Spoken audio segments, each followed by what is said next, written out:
ሰው ሲኦልንም የሚቀምሰው ገነትንም የሚቀምሰው በምድር ላይ በህይወት እያለ ነው። ክርስቲያኖች ይሄን በህይወታችን ማረጋገጥ እንችላለን። አንድ ሰው በቀንም በሌሊትም እየባዘነ አይምሮ ረፍት አጥቶ ህሊናው ከሐሳብ ወደ ሐሳብ እየተሸጋገረ ሌሊትም እየቃዠ እየተወራጨ የተለያየ ነገር እየመጣበት እያስፈራው እየሮጠ ወይም የተለያየ ነገር እንደዚህ ሰላም አጥቶ የሚኖር ከሆነ ይሄን ከመጻሕፍት ያገኘነው ነው፣ ከሊቃውንት አባቶቻችን የሰማነው ነው። በእርግጠኝነት አንድ ሰው የክርስቶስ ሰላም በልቡ ውስጥ ስለሌለ ኑሮ በምድር ላይ የሲኦል የመሆኑ ምስክር ነው።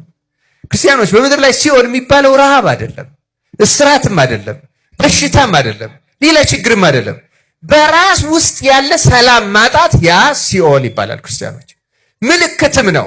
አንድ ሰው በክርስቶስ ሕግ ላለመመራቱ በነፍስና በስጋው እርቅ ላለመፈጸሙ የእግዚአብሔር መንፈስ በነፍሱ ላለማደሩ የራሱ ሰውነትና ህሊናው ምስክር ነው። እንዲያውም አንዳንድ አባቶች በተለይ እነዚህ ጥንት 4ኛው ክፍለ ዘመን እና 6ኛው ክፍለ ዘመን ድረስ የነበሩ የገዳም አባቶች ሌሊት የምናያቸው የቅዠት አይነቶች ራሱ ይተረጉሟቸዋል። የምን ምሳሌዎች ናቸው? የምን መንፈስ ምሳሌዎች ናቸው ይላሉ።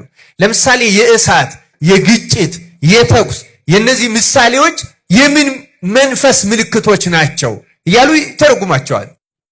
እያንዳንዳቸው ማለት ነው ከመንፈሱ ጭምር ማለት ነው።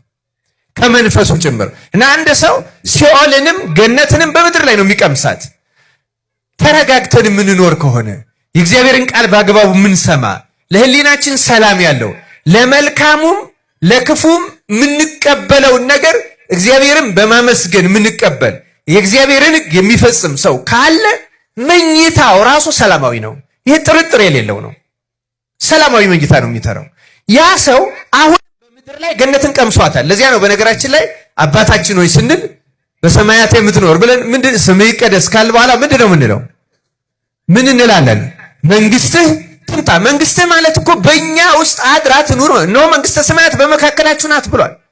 መንግስተ ሰማያት ያለው ራሱ ክርስቶስን ብቻ አይደለም። ክርስቲያኖች ክርስቶስ መጥቶ ለሰው ልጆች የሰጠውን ነፃነት ነው። ሰዎች ከዲያብሎስ ነፃ ከወጡ በተለይ ከመሰረታውያን የኃጢአት እስራቶች ከተፈቱ እነዚህ ምን ናቸው? ስስት፣ አልጠግባይነት ወይም ሆዳምነት፣ አብዝቶ መብላት፣ መጠጣት፣ መልበስ፣ ማጌጥ፣ በምድራዊ ነገር ለመደሰትና ለመርካት መጣር አጠቃላይ